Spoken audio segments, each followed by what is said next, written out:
So last time we have gone through the adaptations of the stem,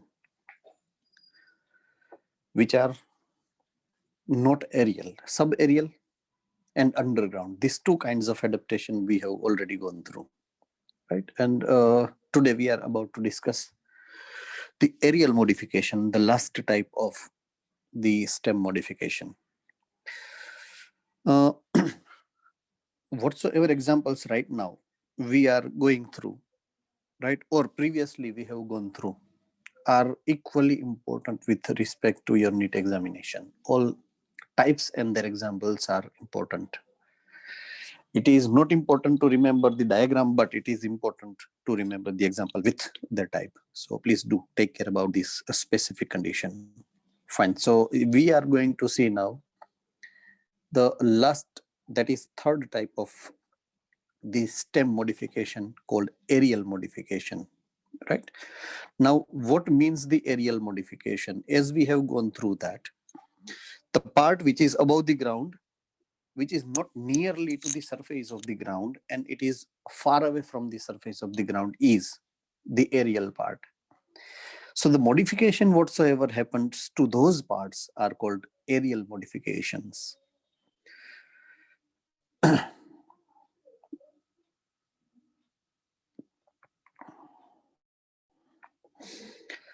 So first, aerial modification is the stem tendril.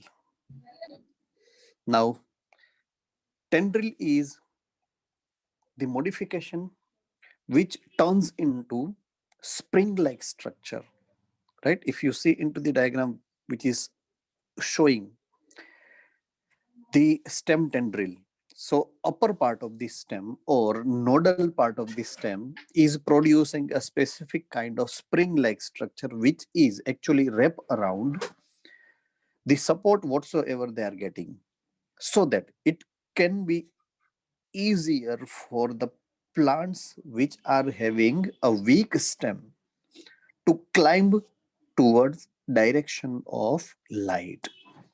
So into the weak stem, they are giving mechanical support to climb those plants and to get enough quantity of sunlight. So this is the sequential adaptation of stem turning out into spring-like structure to give mechanical support.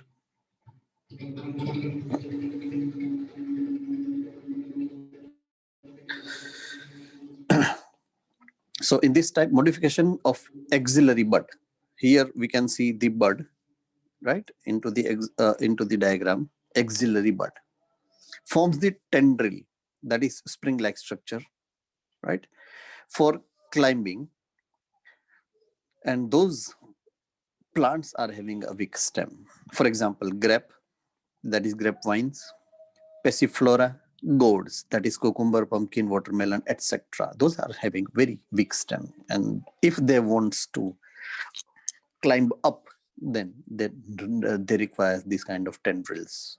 Ready? So please take the screenshot.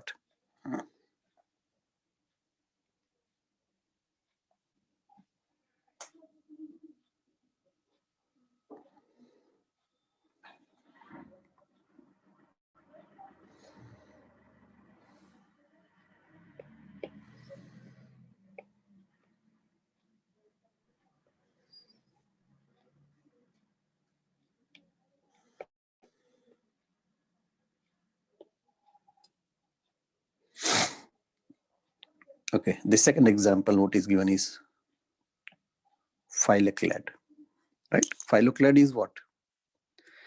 It is the stem which is modified into fleshy, that is thicker, food storing modification of stem. Ready? So when stem is modified into fleshy, flat or fleshy, cylindrical with green leaf-like structure, it is green and leaf-like structure to modify themselves for the process of photosynthesis. Right? Then it is called Phylloclade. So the characteristic feature, either it is cylindrical or it is flat, they are green and they are photosynthesizing.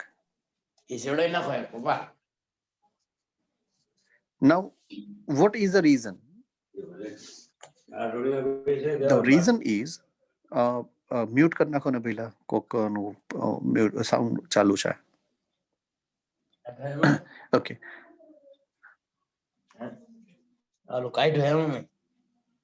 Mohammed, तारू mic चालू है.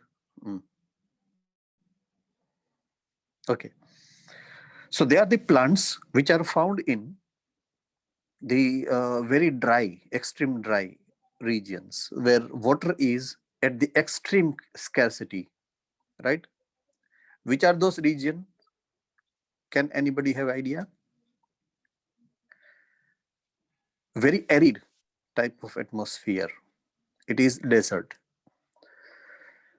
So if they are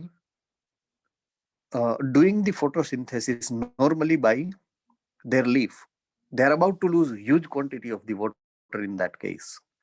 So they want to save their water whatsoever they are getting from the atmosphere or from the land itself. They want to conserve the water they have. So they lose their leaves, right? The leaves are lost, modified into spine. It is given here, the leaves are modified into spine. So they cannot do photosynthesis by their leaves. So that photosynthesis duty is allotted to fleshy or what we can say modified stem. Ready? And that is called Phylloclade. When they are photosynthesizing and fleshy, though they are cylindrical or flat, they are Phylloclade. So that term you are supposed to get very clear in your mind.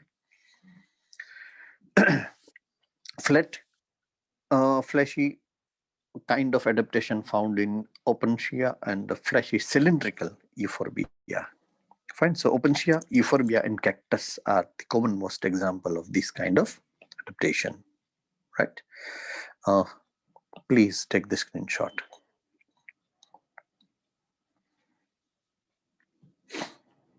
Now comes the thorn.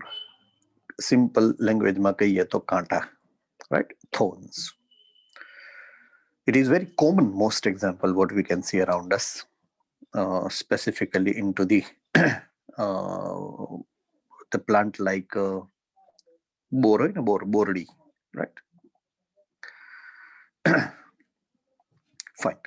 So the stem which are producing the thorn, so it is definitely developed from axillary bud or terminal bud of a stem,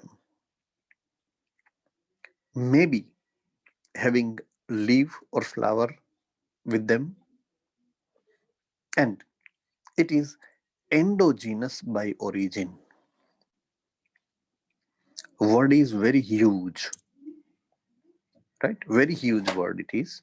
Endogenous means the leaf is originated or it is produced from inner part. Endogenous. Let me clarify this word, endogenous. Right? This endogenous word, it is produced from internal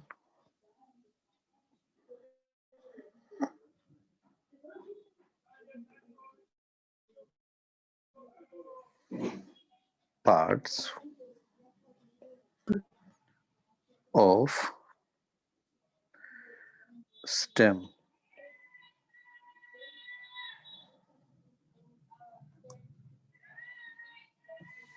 Right? internal parts of the cell, not from, look, not from its epidermis. Epidermis એટલે ગુજરાતીમાં થાય છાલ. Not from its છાલ. They are originated from inside. It is very important, distinguishable feature. Why? Because you can see few thorn which are produced, they are exogenous, like in rose plant. Right? It is exogenous, but here it is endogenous.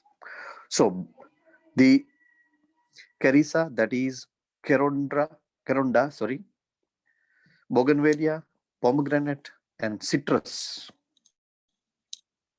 all are having this kind of thorn around them. So their stem is modified with a specialized protective structure called the thorn, and it is produced by stem. That is why it is stem thorn. Please take the screenshot. There are 3 examples which are given. Ready? A is citrus, B is duranta, and C is bougainvillea.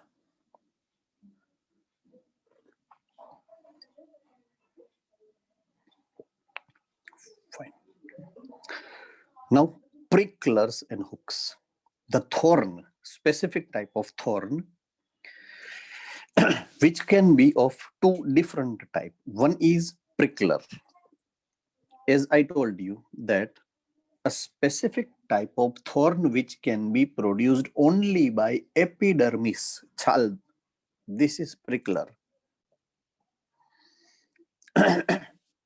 If you broke down these, it is easily can be removed because it is modification of only epidermis. It is not originated from inside.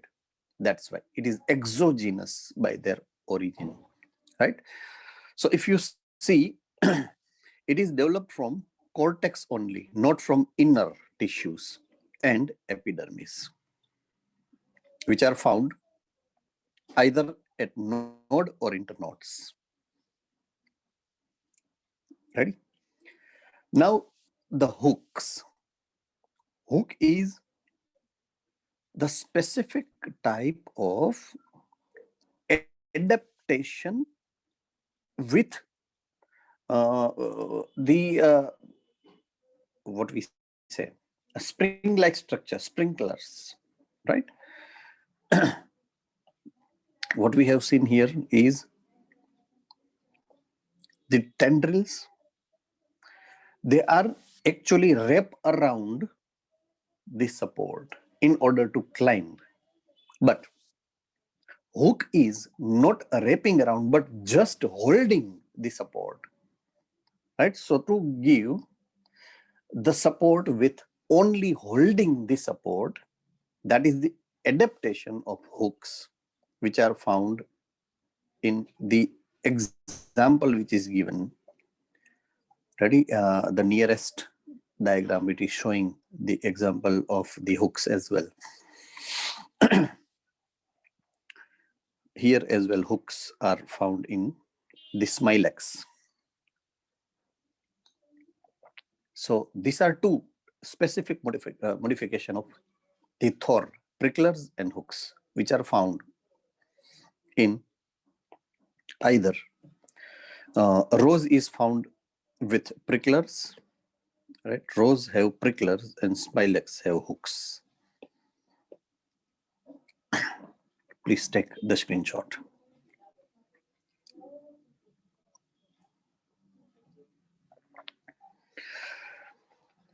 Okay, now modification of stem almost is over. Ready? Stem modification is over. We are going into the next level, that is leaf, right?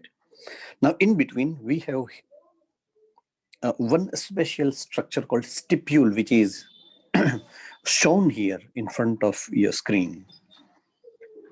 Now here in this slideshow, we have very huge, very deep knowledge about the stipules, which is actually not covering your syllabus.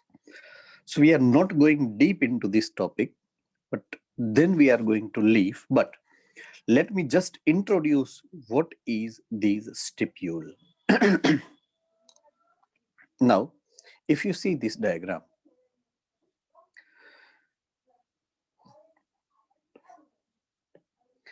this is a leaf, and the very specialized structure at the base of the leaf is stipule, right? So stipule is found at the base of only few type of leaf. They are not found in all type of the leaf.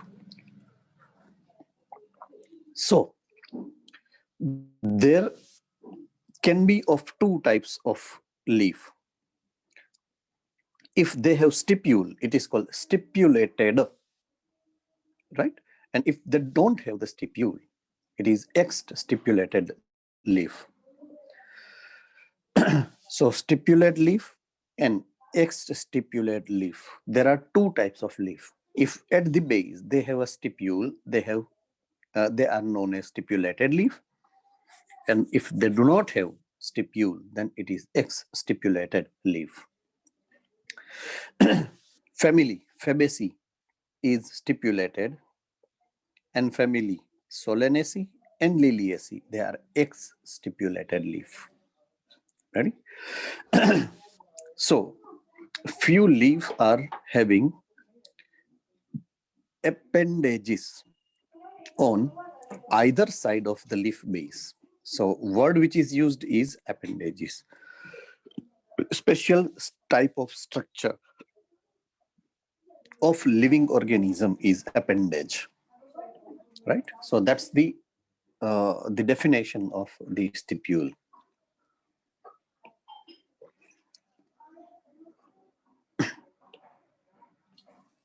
Now please take the screenshot of this slide.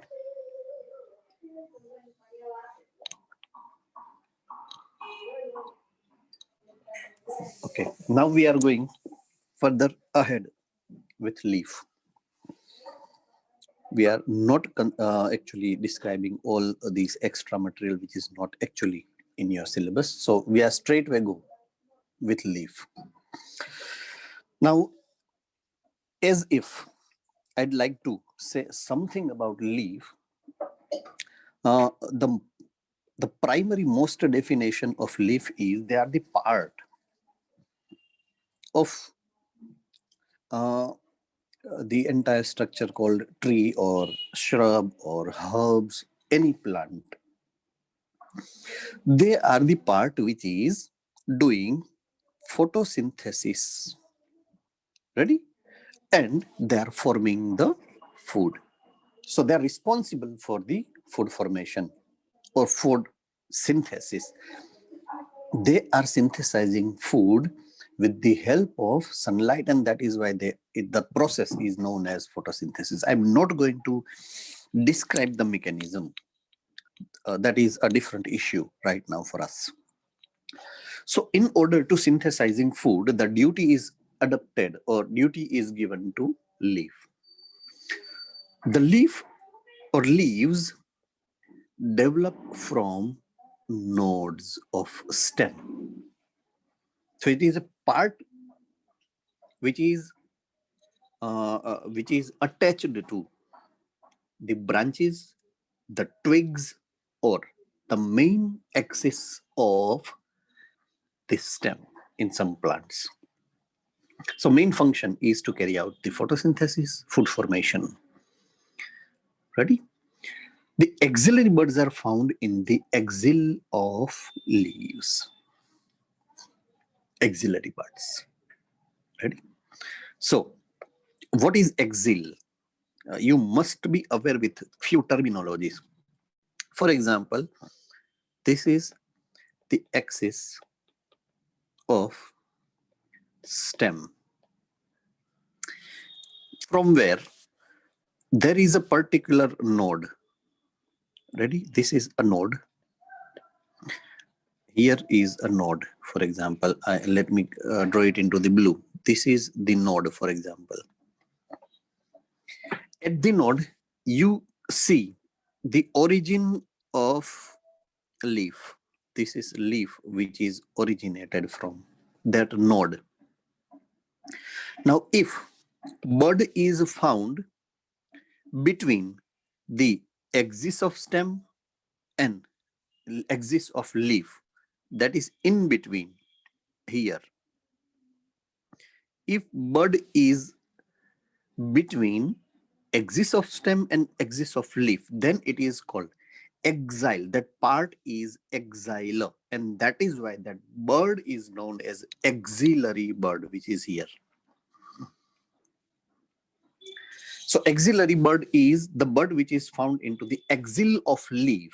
I hope you are very clear about this particular term. Yes or no? Yes, sir. Right. Okay. Yes, sir. Yes, sir.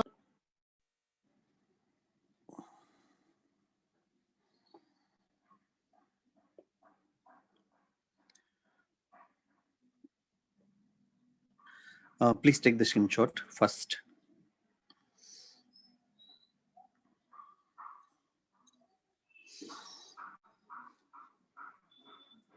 Fine. Now, what is the role of axillary bud? What we have seen just before a few seconds. Axillary bud, it is developing into branches, right? So branch is developed from axillary bud. Leaves originated from shoot apical meristem, right? Shoot apical meristem, and they are arranged into acropetal order. New word, acropetal. Okay. Let me clarify this term to you. Ready? For example, if this is the surface of soil,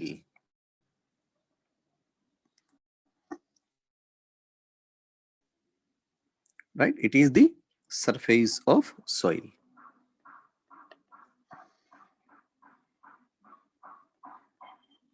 Now, if the growth of stem is just above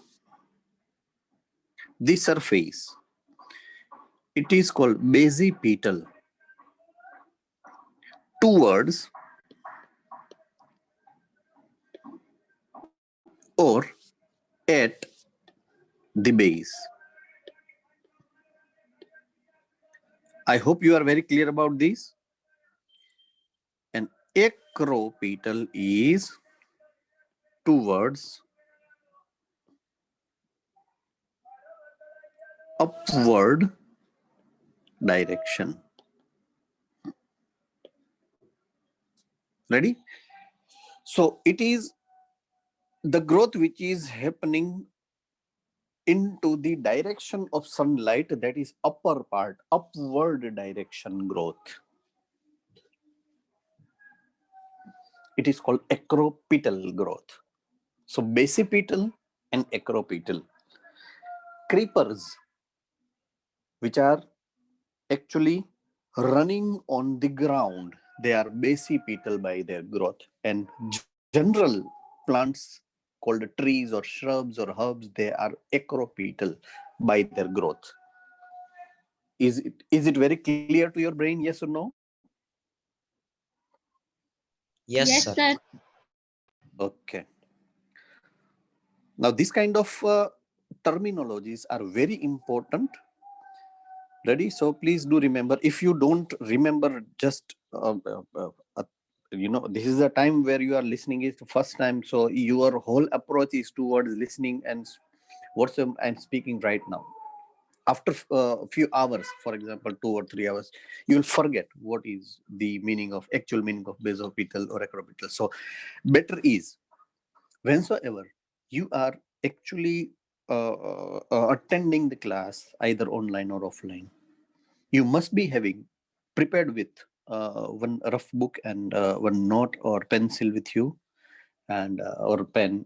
You can note down all the things whatsoever which are actually suggested to you, the whatsoever new words you are finding, and please note it down so that you can be so much familiar whensoever the teacher is not around to you and you are reading or learning by yourself. So it will be helpful to you in remembering all those things. Ready? So that will be exercise you are supposed to follow.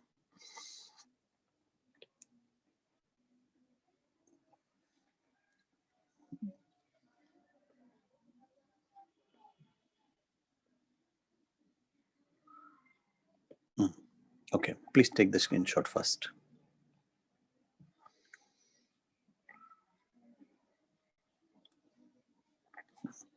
Okay, part of leaf. We have three parts of leaf. Very first is leaf base. Now, what is leaf base first? Okay, if you see the diagram, there is a part where leaf is attached to stem. Ready? It is a part from which leaf is attached to stem. Now, this part is leaf base.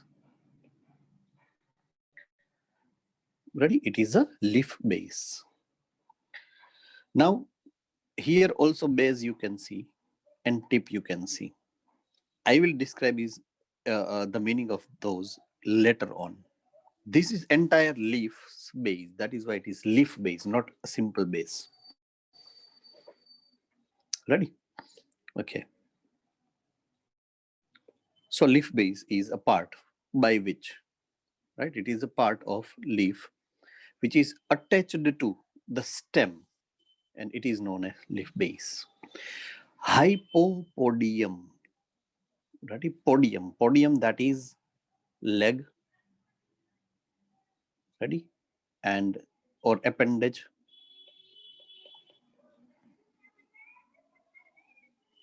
And hypo, that is lower or below. So it is lowest part of leaf. It is called hypopodium.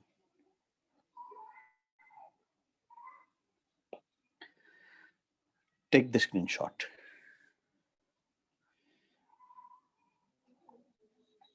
Okay. This is the example which is showing that in some plant, leaf base, right, base of a leaf are with specific adaptation. Here it is covering the entire stem. So it is actually sheathing, that is making a sheath. In first diagram here, it is sheathing the entire branch or stem. So sheathing is found in monocots. Now some are having a special node-like structure, right? It is a node-like structure. It is called pulvinous, right? Pulvinous node-like structure. So pulvinous leaf is found in some leguminous plant. They are dicot, not monocot plant. They are developed dicot seed. Ready? So these are special adaptation of leaf base which are found. Please take the screenshot.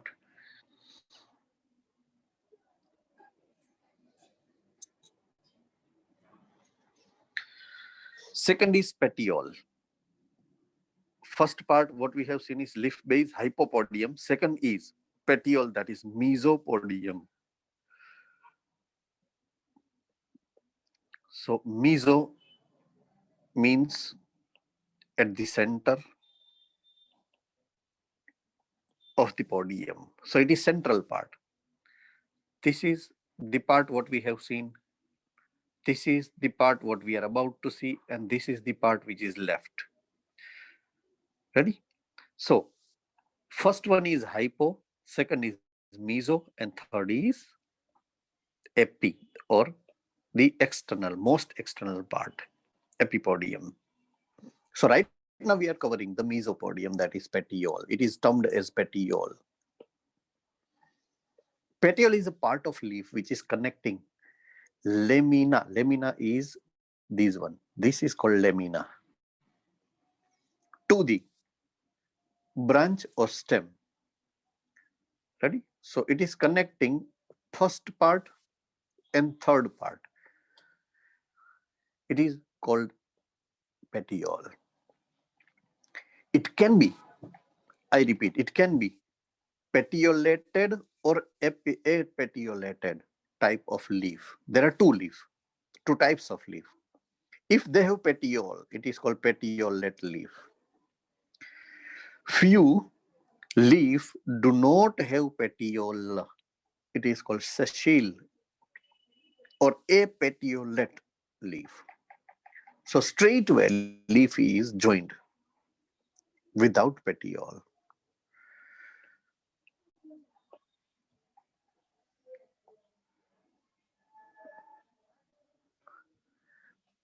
Please take the screenshot.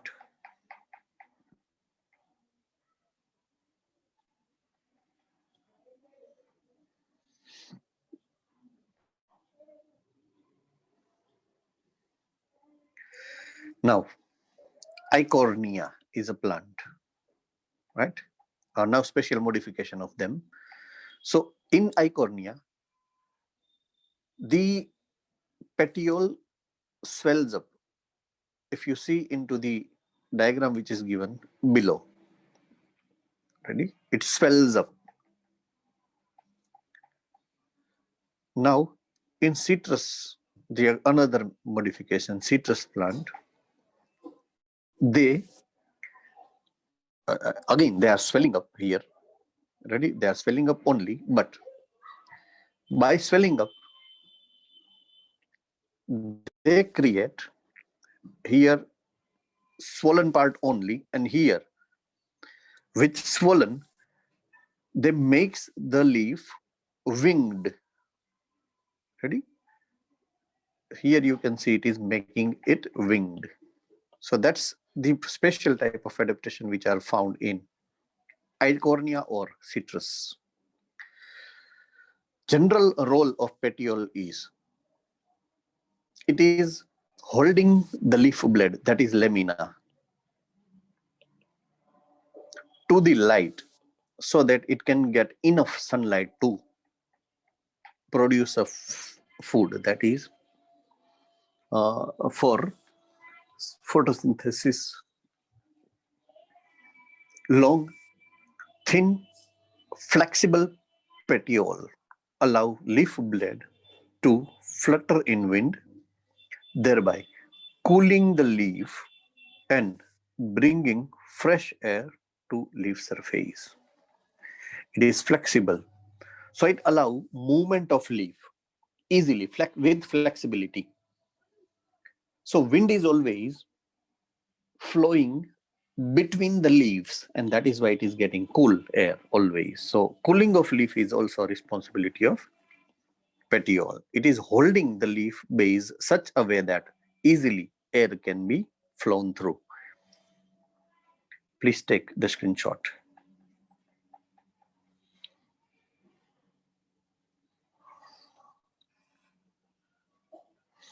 And the third part of the leaf is leaf blade or lamina or epipodium. Ready? It can be said as lamina as well, or leaf blade as well, or epipodium as well. Now, if you see the diagram which is given here, the leaf blade is the structure from top to the bottom of leaf. The tip of it is apex and the lower tip is base. It is not leaf base, it is base of blade. leaf blade. Ready? So I told you that I'll definitely guide you about that base later on, and this is the time where I am guiding you about it. Ready? So that is the part which is a leaf blade or the lamina.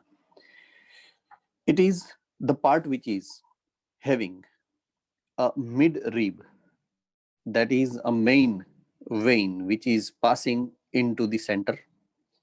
It is also having the lateral branches of it called veins, and the external part of lamina or leaf blade is known as margin. These are the parts of leaf blade or lamina. Now, we have so many lateral veins which is originated from mid rib, right? The arrangement of mid rib and veins are such a way that they are holding this leaf blade, and it is giving mechanical support so that it can withstand their position without folding down. Ready? And that is why they can have enough sunlight in order to synthesize their food with the process of photosynthesis. Fine. So that is how the process of photosynthesis is also followed by leaf blade only. So process of photosynthesis is done by leaf blade. Their internal tissue of leaf blade is responsible for photosynthesis with the help of a specialized structure called chloroplast within them. That is why they are green generally in their color. So they are broad, flattened part of the leaf, and main function is photosynthesis and transpiration. In order to perform photosynthesis, they are supposed to lose the water, and that is the process of transpiration means. Ready? So transpiration and photosynthesis, these are the two main events which are followed by these leaf lamina.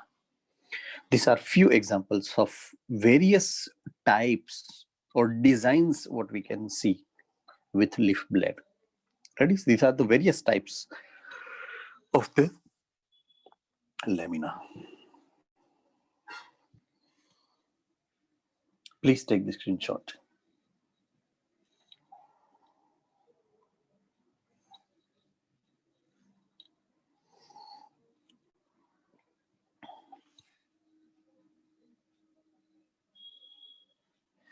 Can you hear me?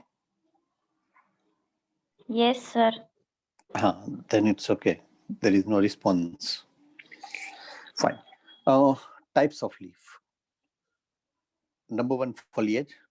Number two, cotyledonary. Number three, scaly. Number four, bracts or bracteoles. 5. Number 6, floral. These are the main types of the leaf what we can find around us.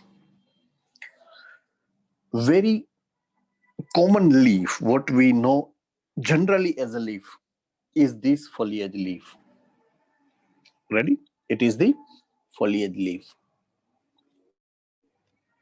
They are the green in color, and their basic function is to perform photosynthesis. Those leaves are foliage leaf.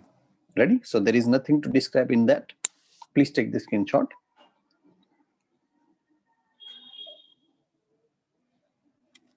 Second is cotyledonary leaf. Now, if you are aware with in 10th standard, I think this diagram is also given.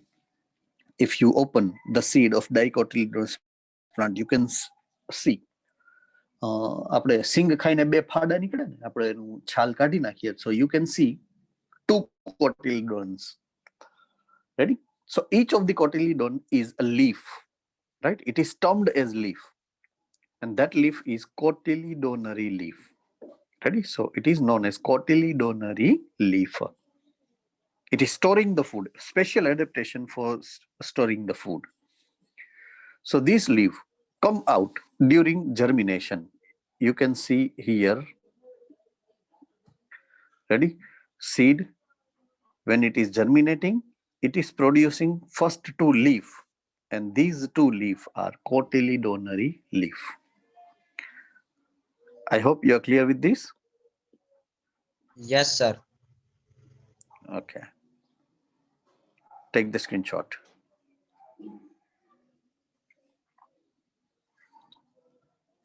Third is scaly leaf. Underground stem, if you remember, the specific adaptation of food storing stem. On that stem, you have specific type of leaf, which is covering the internode region. It is originated from node and it is covering internode called as scaly leaf. Very thin, without any green colored pigment, don't perform the photosynthesis. Ready? It is called scaly leaf. So they are usually dry membrane, do not perform the photosynthesis. For example, ginger, which is given here. Take the screenshot.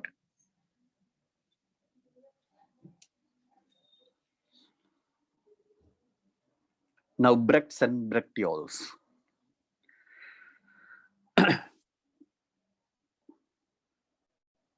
Okay.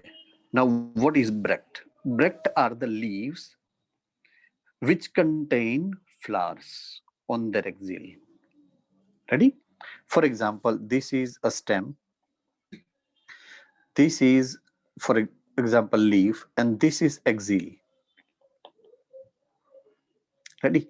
So, if the flower is originated here, then this leaf is known as bract.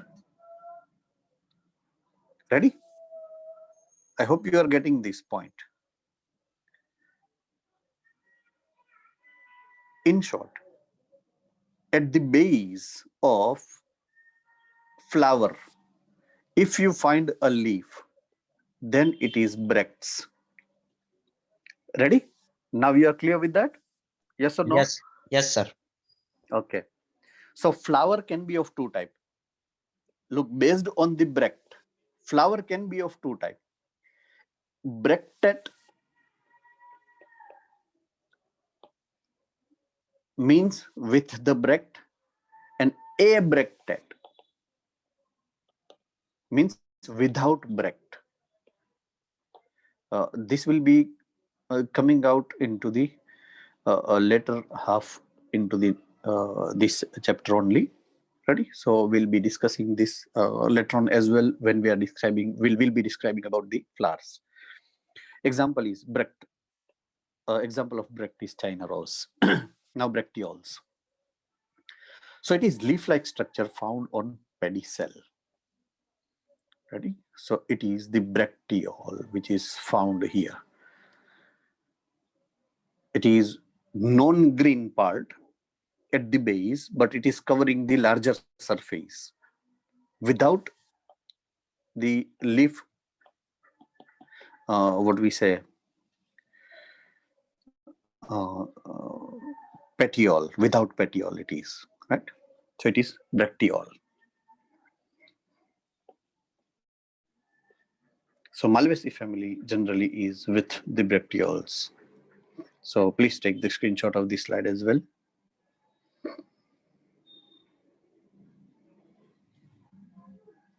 And the last one, floral leaf. Here is the basic difference which is given between the bract and bracteole. If you see, bract are at lower surface and bracteole are generally found near to the sepals. So generally they are attached to the sepals, very nearly or attached to the sepals, but bracts are independent. They are not at all attached to the sepals. That is the difference between bracteole and bracts.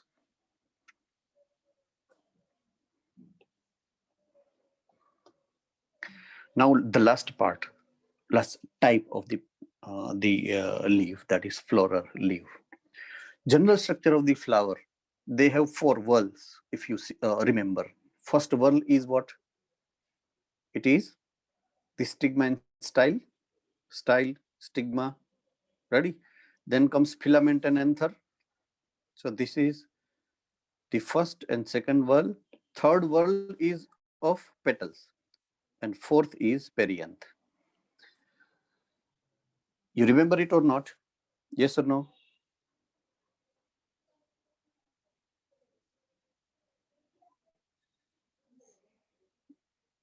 Can you hear me? Yes, sir. Okay. These are the 4 basic parts of flower, right? Sepals, petals, stamen, carpel. So each whorl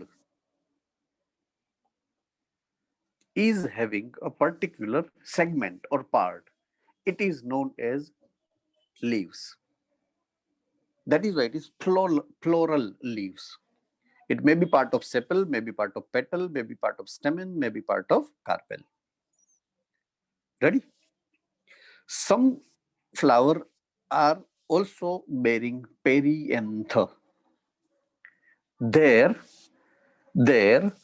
calyx and corolla are not separated. They are conjoined. They are fused together. It is called perianth. For example, Liliaceae family or lily. So these 3 and 4 are merged or joined. That is why they are called as perianth. You remember that. Fine. So that's the last types of flower. What we can, leaf. What we can see, it is called flower leaf.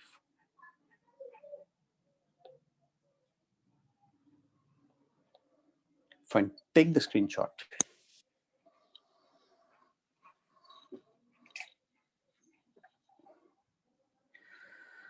Now, duration. Based on duration, we can see generally 3 kinds of leaf. Number 1, persistent or evergreen leaf. They do not fall in any season. For example, pine or date palm or Seneca indica. But it is persistently found throughout the life cycle of the plant. Take the screenshot. It is called persistent or green leaf, evergreen leaf, sorry.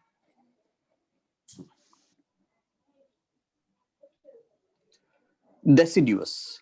They shed or fall off during a particular season. For example, neem tree. They fall off in this season, in winter. Ready? So in fall, the leaf will be fallen down, becomes yellow and fall down. So these type of leaf can be fall down at a particular season, shed off. Then again, they'll be grown into the spring season. So this kind of leaf is known as deciduous leaf. For example, ficus or neem. Here example is given as a dictera. Ready? So it is also the type of or example of deciduous type of leaf. Third is caducus. Now leaf shed as bud opening takes place. For example, there is a bud right on the top. When they turn into flower, the leaf will be fallen down immediately. It is called caducus. Right? It is called caducus type of leaf. For example, in rose. So take the screenshot of this slide as well. And hereby we are ending our session of today.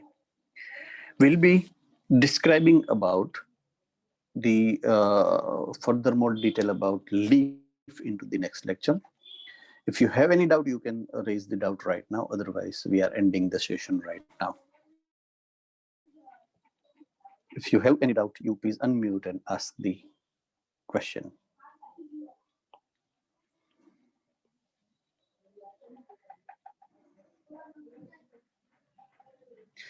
Fine. Okay. I'll see you later in the next lecture. Have a nice time. Take care. Thank Bye. you, sir. Thank you, sir.